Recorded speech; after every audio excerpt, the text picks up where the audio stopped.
In this video, I'm going to be hiking a trail called the Millennium Way, which is a 23-mile long walk through the remote heart of the Isle of Man, giving me opportunities to shoot some of its most striking wild landscapes. The walk actually starts very close to where I live, and it's been a personal ambition of mine for years to conquer the trail, but for whatever reason, life gets in the way and it's just never happened, until now. It is possible to complete the trail in one very strenuous day, but I'm splitting the journey across 2 days with an overnight camp high in the hills with the hope of capturing some beautiful mountainous golden hour images. The Isle of Man isn't particularly known as an adventurous place, but this really is a proper mini landscape photography adventure unlike anything I've ever done before. So grab a cup of tea, sit back and enjoy.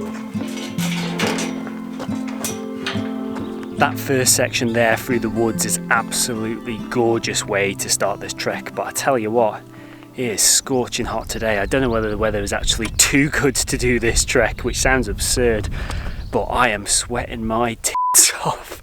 It is ridiculous, it really is.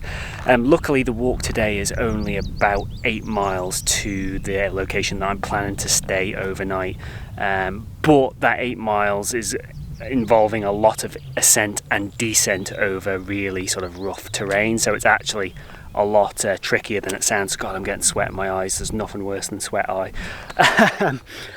Also, I remember watching a video from Thomas Heaton a few years ago where he said that YouTube miles are basically 1.2 your average hiking mile. I think he's been conservative there because I've been running around like a Benny Hill sketch trying to get B-roll for this, and I would say it's probably more like 1.3 or 1.4 because I am just over a mile into this walk and I'm feeling pretty tired already.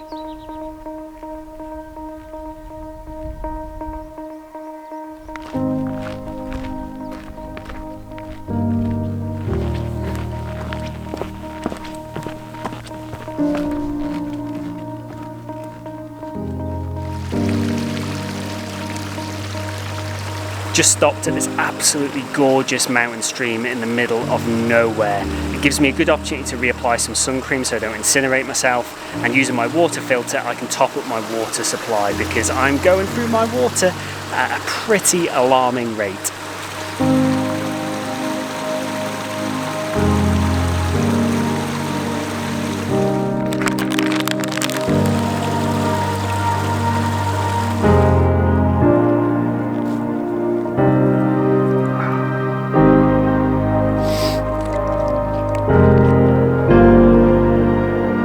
The end is in sight. You see that peak there? I'm going to be spending the night just below that peak, probably about here somewhere. So ahead I've just got to descend down into this valley and then up the other side, and then we're there. And I have to say, although today has just been 8 miles, the terrain has been quite tough. And the heat has just been immense. There's just hardly any wind and the sun is just really beaten down, and I'd say it's really taken it out of me, so I'm quite looking forward to getting this walk done.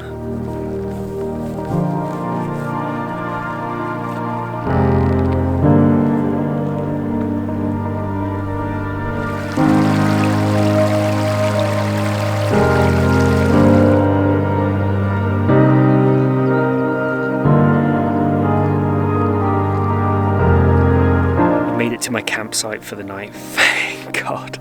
And it's just below the peak of Benny Pot, which is the 4th highest hill on the entire Isle of Man, and the views up here are absolutely exceptional. It's just an absolutely stunning night, not a breath of wind, beautiful wispy high clouds just filling the sky. It's just incredible. I can see Scotland over there in the distance. Ireland is just incredible, it really is. So there might be some sunset opportunities here because we're fast approaching golden hour. Generally today the light has been far too harsh, so I haven't even touched the camera at all.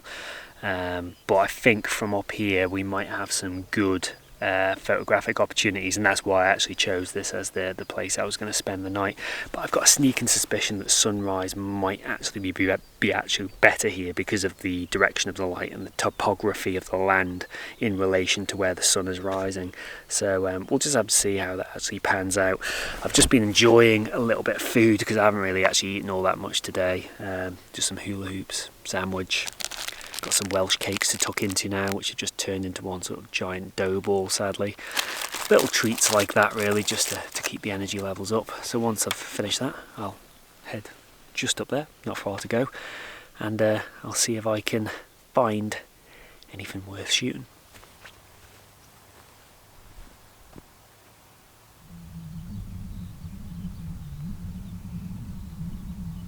Now, unfortunately, the high-level cloud has started to snuff the light out prematurely. Still about 45 minutes till sunset, but you'd actually think the sun has already set. It's that lifeless and starved of light, which is really disappointing, but I'm hopeful it might come back because there might be some breaks in the cloud, so I've got to keep my fingers crossed, because these high-level clouds in this direction are catching the light and they look absolutely beautiful. And I do think I've found a composition with this beautiful pile of stones here. We've got Snaefell and a beautiful chain of mountains just extending out behind it. That sits in the right of the composition, and then the Faulty Wilt Valley, which is just here, that sits out to the left of the composition with the rocks anchoring that foreground, and these beautiful high-level clouds here just on top of the scene. It's got all the makings of a really cracking shot, but the entire scene just feels lifeless and dull and flat. It's crying out for a kiss of light coming in from the side. But I've got my camera set up here on the tripod, waiting to go if my luck turns and the light arrives.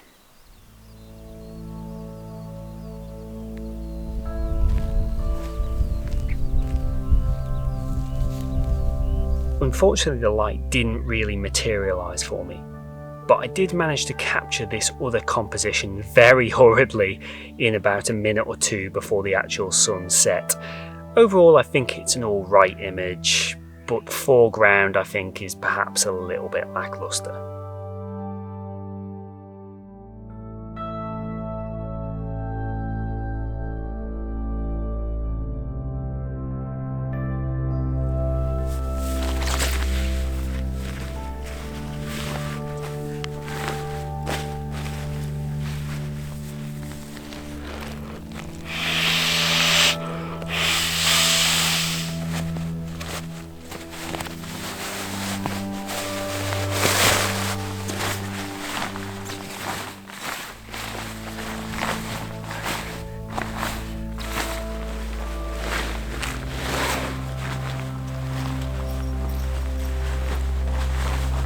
Wow, this Isle of Man bandana that I've got on to keep my ears warm really does emphasise my hair pie. I desperately need a haircut, it's getting terrible, if you haven't already noticed.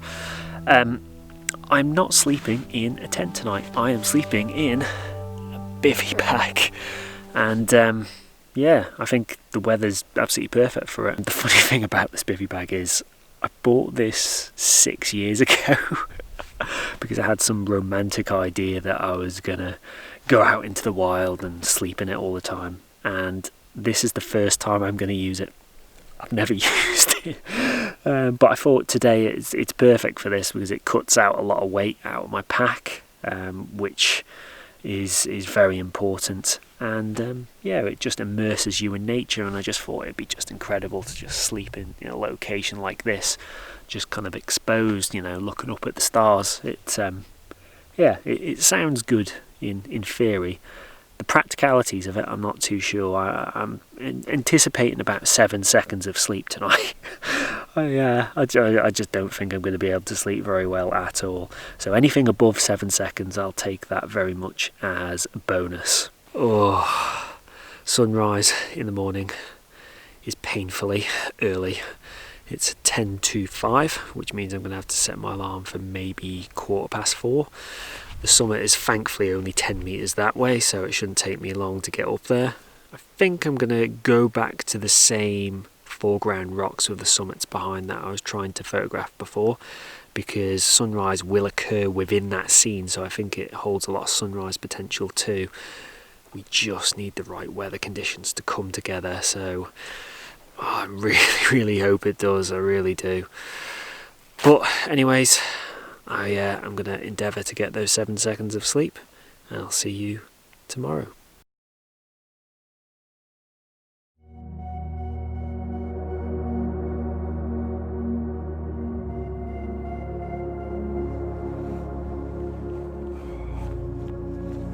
Having enjoyed about 8 seconds of sleep in my bin bag, I quickly grabbed my camera and headed back to the summit.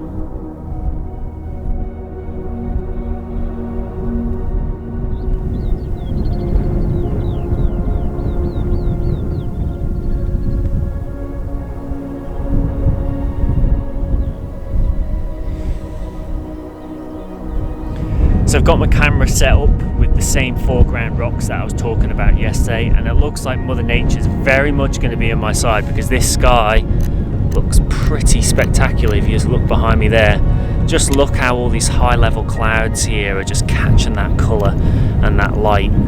Could be on something special here, maybe. Don't want to tempt fate. But basically, I've got my composition set up here. I've filled my foreground with these rocks here, and they really do a lot of the heavy lifting in this image. And then these 3 beautiful peaks here, which coincidentally are the 3 highest on the entire island, sit in the backdrop, and the sun is going to rise pretty much right in the middle of those peaks. And this is something I've never witnessed or photographed before, because it only occurs in the summer, and you've got to be up here at stupid o'clock in the morning to witness it, and only crazy people come up here at this time in the morning to take pictures and see this kind of thing. Really crazy people. But I think there's not much more to say about the composition really. It's relatively straightforward. Settings wise, I'm shooting this at 20mm, f14 to try and maximise my depth of field, although I am going to have to still focus stack this. I'm going to take one image focused for this front stone. I'll do a safety shot in the middle, in that mid-ground there, and then one also on the backdrop. The shot on the backdrop as well, I'm going to underexpose to bring out a little bit more of the colour in that sky and make sure I don't blow out any of the highlights in that sunrise. So I'm probably going to underexpose this by 2 or 3 stops. Haven't decided yet. Probably try both and see how they work. And I'm also shooting this shot at ISO 64. No filters at all, because I didn't bring any for weight saving reasons. And that is about it. Nothing else much to say. So I'm going to put you down, focus on getting this shot right, because I don't want to mess it up. I feel like I'm literally working at about half speed at the moment. And then we'll crack on with the rest of this walk.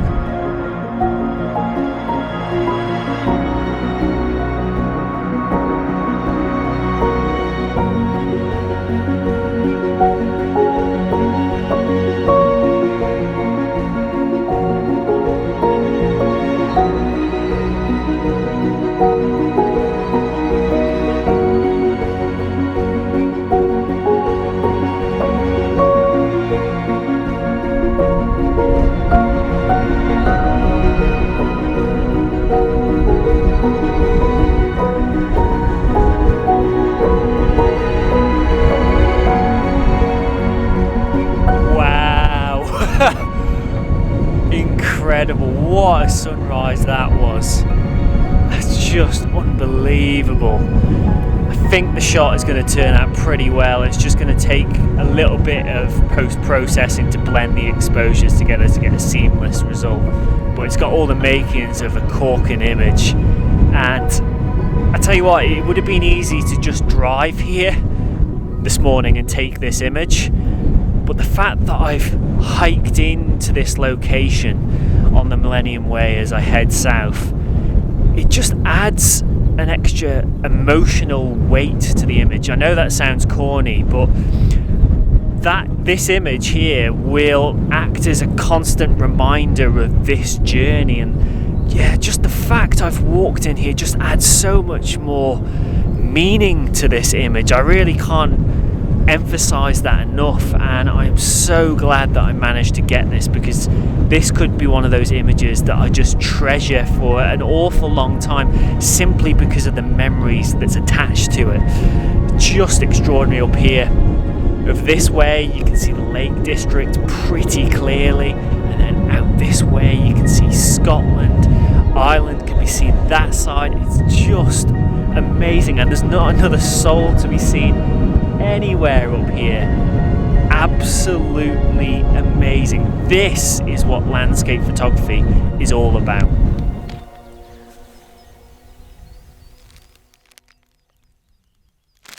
After a quick breakfast devoid of any nutritional value whatsoever, I packed up ready for my 15-mile walk to Castletown and the finish line.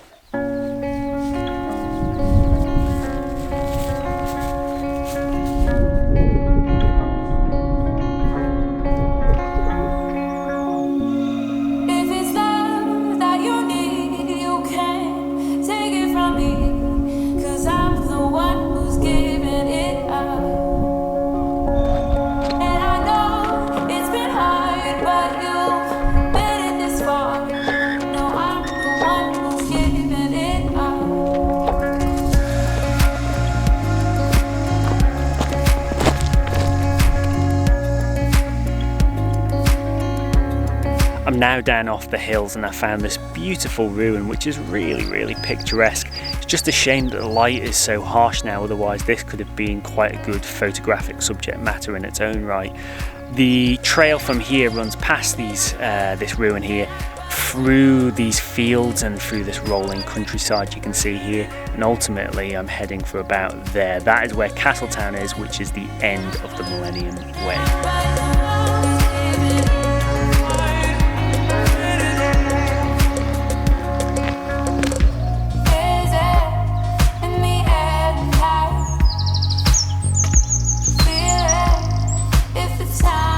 Making decent progress. I started the day, that is the peak that I camped at, so I've walked from there to here. The footpath has got a little bit ramshackle and difficult to follow though. I'm literally just walking through some cow fields at the moment, dodging cow pats on the floor and checking my phone every 2 seconds to see where the footpath is.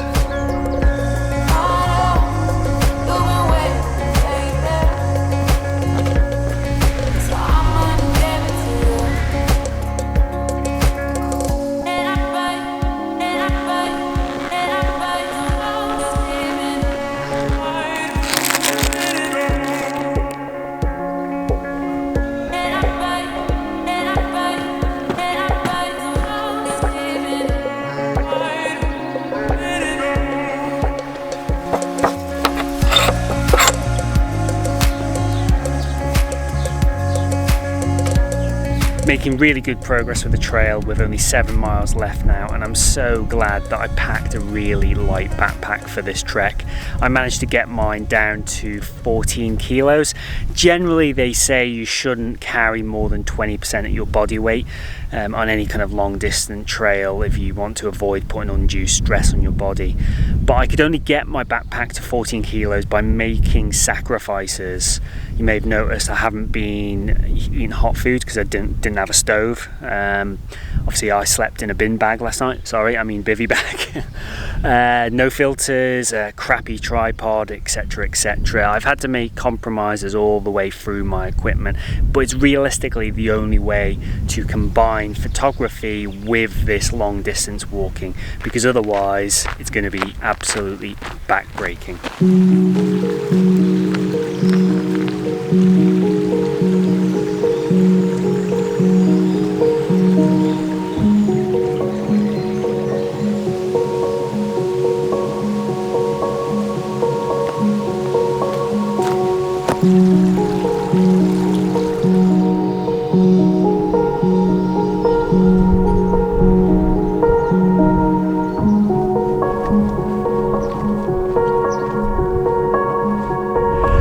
Made it to the end.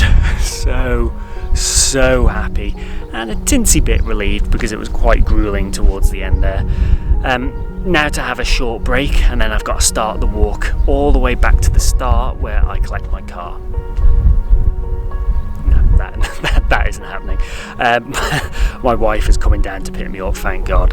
As much as I enjoyed that, and it's a bucket list item for me, I don't think I want to do it again. Once is enough. Once is definitely enough.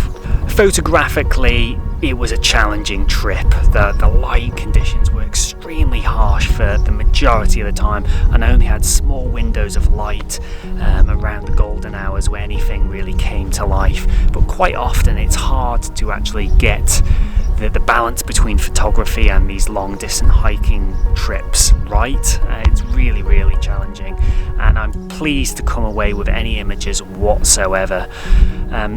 Overall, it's been a really tough, challenging and draining trek, but a thoroughly enjoyable one, and it's something that I'm not going to quickly forget.